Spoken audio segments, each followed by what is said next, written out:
Hello everyone, welcome to Pragyan the competitive class. আজকে আমি আবারও একটি নতুন ক্লাস নিয়ে চলে এসেছি। আজকের ক্লাস থাকছে যারা প্রাইমারি ইন্টারভিউয়ের প্রিপারেশন নিচ্ছ তাদের জন্য। আমি অলরেডি তোমাদের 33টা ক্লাস দিয়ে দিয়েছি। আজ থাকছে 34 নম্বর ক্লাস। এই 34টি ক্লাস প্রাইমারি ইন্টারভিউ প্রিপারেশন 2026 এই প্লেলিস্টে গিয়ে তোমরা এই 34টা ক্লাস দেখে নিতে পারো যারা এই চ্যানেলে নতুন। আর যারা চ্যানেলে নতুন তারা কিন্তু অবশ্যই চ্যানেলটি সাবস্ক্রাইব করে নিতে পারো। আর আজকে যে বিষয়ের ওপর ক্লাসটি থাকছে সেই বিষয় হচ্ছে শূন্যের ওপর আমরা বেশ কিছু প্রশ্ন উত্তর আলোচনা করব। তোমরা শূন্যের ধারণা নিয়ে বেশ কিছু ডেমো বিভিন্ন জন বিভিন্নভাবে প্র্যাকটিস করেছো, কিন্তু শূন্য থেকে যে যে প্রশ্নগুলি ইন্টারভিউতে আসতে পারে বা যে যে প্রশ্নগুলি ইন্টারভিউতে করা হয়েছে সেই সমস্ত প্রশ্ন নিয়ে কিন্তু আজকের ক্লাসটি থাকবে।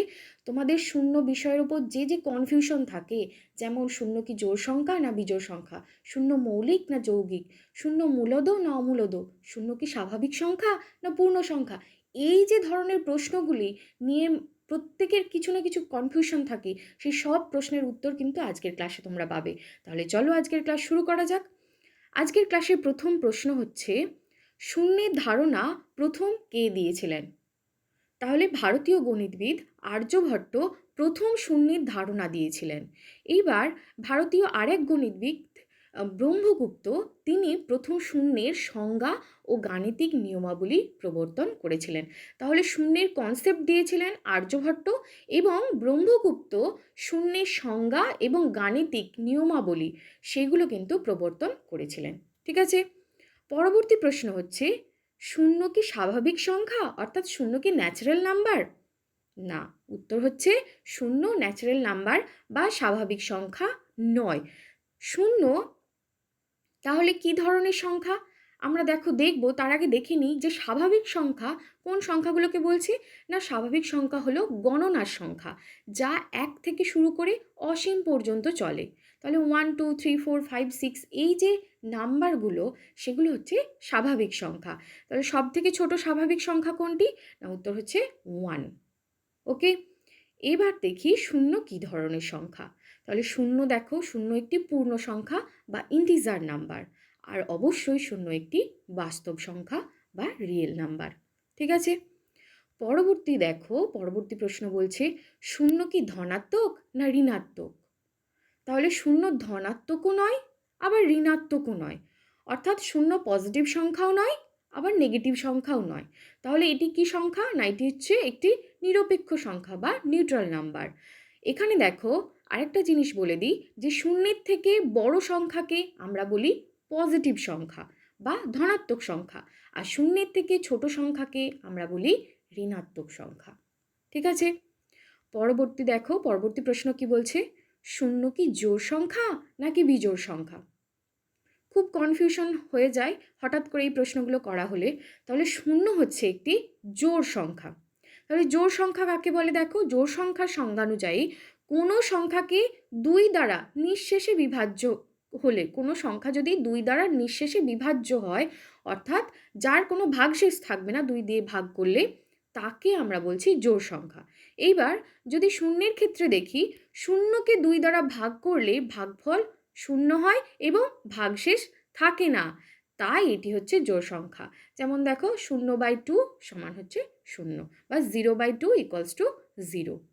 ওকে, পরবর্তী প্রশ্ন কি বলছে দেখো, যে শূন্য কি মৌলিক সংখ্যা না যৌগিক সংখ্যা? তাহলে দেখো, শূন্য মৌলিক সংখ্যাও নয় আবার যৌগিক সংখ্যাও নয়, অর্থাৎ শূন্য মৌলিক বা যৌগিক দুটির কোনোটিই নয়। তার কারণগুলো ভালো করে দেখে নাও। কারণ হচ্ছে, যদি শূন্য মৌলিক সংখ্যা হয় তাহলে কি হতে হবে? না, মৌলিক সংখ্যা হতে গেলে কোনো সংখ্যাকে 1-এর চেয়ে বড় হতে হবে এবং তার ঠিক একদম পার্টিকুলার দুটো উৎপাদক থাকবে। কি কি সেই দুটো উৎপাদক? না, এক হচ্ছে 1 আর সেই সংখ্যাটি নিজে, তবে কিন্তু তাদেরকে আমরা মৌলিক সংখ্যা বলছি। কিন্তু শূন্য কি 1-এর থেকে ছোট, তাই মৌলিক সংখ্যা এটি নয়। পরবর্তী হচ্ছে যে শূন্য কেন তাহলে যৌগিক সংখ্যা নয়? দেখো, যৌগিক সংখ্যা হতে গেলেও সংখ্যাটিকে 1-এর চেয়ে বড় হতে হবে এবং 2-এর বেশি সংখ্যক উৎপাদক বিশিষ্ট স্বাভাবিক সংখ্যা হতে হবে। ঠিক আছে, তাহলে এখানেও ক্রাইটেরিয়া ফুলফিল করছে না, তাহলে শূন্য যৌগিকও নয় মৌলিকও নয়। ঠিক আছে, এরপর আসি পরবর্তী প্রশ্ন কি বলছে দেখো, প্রশ্ন বলছে যে শূন্য কি মূলদ সংখ্যা না অমূলদ সংখ্যা। তাহলে অর্থাৎ মূলদ মানে হচ্ছে কি র্যাশনাল নাম্বার, আর অমূলদ মানে হচ্ছে ইর্যাশনাল নাম্বার, ইংলিশে যেটা বলা হয়। তাহলে শূন্য হচ্ছে একটি মূলদ সংখ্যা অর্থাৎ র্যাশনাল নাম্বার। এবার দেখো মূলদ সংখ্যা কাকে বলে আমি ছোট্ট করে বলে দিয়েছি, পুরো ক্লিয়ারলি আমি এখানে বোঝানোর চেষ্টা করেছি যে কেন হচ্ছে কেন হচ্ছে না, খুব ভালো করে দেখে নাও, আমি পয়েন্ট করে করে বলেছি। তাহলে মূলদ সংখ্যার সংজ্ঞা অনুযায়ী যে সকল সংখ্যাকে পি বাই কিউ আকারে প্রকাশ করা যায়, যেখানে পি এবং কিউ হচ্ছে পূর্ণ সংখ্যা বা ইন্টিজার নাম্বার, এবং কিউটা অর্থাৎ ডিনোমিনেটরে যেটা রয়েছে অর্থাৎ হরে যে রয়েছে সে সবসময় নট ইকুয়ালস টু 0 হয়, তাকে আমরা মূলদ সংখ্যা বলে থাকি। এবার শূন্যর ক্ষেত্রে দেখো, শূন্যকে কিভাবে লেখা যায়, শূন্যকে 0/1, 0/2, 0/5 এইভাবে লেখা যায়। সেই জন্যই আমরা বলছি যে শূন্য হচ্ছে মূলদ সংখ্যা। ঠিক আছে, পরবর্তী প্রশ্ন দেখো, প্রশ্ন হচ্ছে যে যে কোনো সংখ্যাকে শূন্য দিয়ে গুণ করলে কি হয়। তাহলে যে কোনো সংখ্যাকে শূন্য দিয়ে গুণ করলে গুণফল সবসময়ই আমরা শূন্য পেয়ে থাকি, যেমন 12 × 0 = 0, এটা বলবার কিছু নেই। পরবর্তী প্রশ্ন কি বলছে দেখো, যে যে কোনো সংখ্যাকে শূন্য ছাড়া অর্থাৎ শূন্য ছাড়া যে কোনো সংখ্যাকে যদি শূন্য দিয়ে ভাগ করা হয় তাহলে আমরা কি পাবো। এটা কিন্তু খুব গুরুত্বপূর্ণ প্রশ্ন, অর্থাৎ কোনো সংখ্যাকে যদি শূন্য দিয়ে ভাগ করা হয় তাহলে আমরা কি পাবো। তাহলে দেখো শূন্য দিয়ে যে কোনো সংখ্যাকে ভাগ করা হলে গাণিতিকভাবে তাকে অসংজ্ঞায়িত বলা হয়, অর্থাৎ আনডিফাইন্ড বলা হয়। কেন অসংজ্ঞায়িত বা আনডিফাইন্ড বলা হচ্ছে দেখো, দেখো ভাগ হচ্ছে কি গুণ প্রক্রিয়ার বিপরীত প্রক্রিয়া। ঠিক আছে, তাহলে আমরা যদি ধরে নিই যে শূন্যকে কোনো সংখ্যাকে শূন্য দিয়ে ভাগ করা যায়, তাহলে আমরা কি পেতে পারি দেখো, যদি ধরে নিই যে 5কে শূন্য দিয়ে ভাগ করা যায় এবং সেটা হচ্ছে একটা যে কোনো নাম্বার এ ধরে নিয়েছি, এ পাওয়া যাচ্ছে। ঠিক আছে, তাহলে 5/0 = এ পাবো। এবার দেখো যেহেতু ভাগ প্রক্রিয়া হচ্ছে গুণের বিপরীত প্রক্রিয়া, তাহলে আমরা কি 0 × a = 5 পেতে পারি। কিন্তু আমরা যে কোনো সংখ্যাকে যদি শূন্য দিয়ে গুণ করি তাহলে ফল কি পাবো না শূন্যই হবে, অর্থাৎ এই যে 5 সংখ্যাটা পাওয়া অসম্ভব। সুতরাং শূন্য দিয়ে কোনো সংখ্যাকে ভাগ করলে সেটা অসংজ্ঞায়িত হয় বা আনডিফাইন্ড হয়ে থাকে। ঠিক আছে, খুব ভালোভাবে মনে রাখবে টার্মটা, যে এটা অসংজ্ঞায়িত বা আনডিফাইন্ড হয়ে থাকে কোনো সংখ্যাকে যদি শূন্য দিয়ে আমরা ভাগ করি।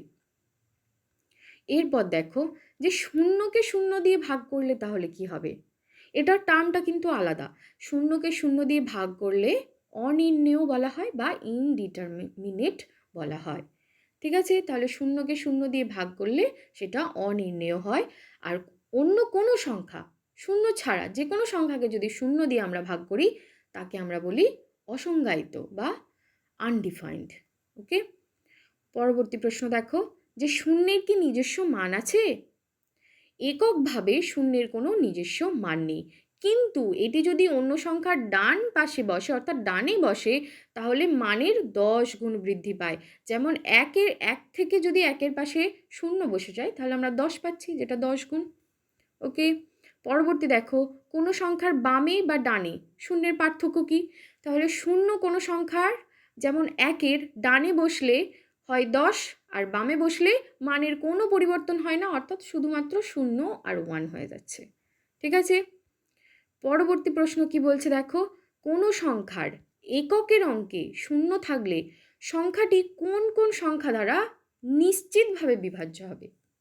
অর্থাৎ কোনো সংখ্যার ধরো এককের ঘরের অঙ্কটা হচ্ছে 0, তাহলে সেই সংখ্যাটি কোন কোন সংখ্যা দ্বারা বিভাজ্য হবে, একদম শিওরলি হবে।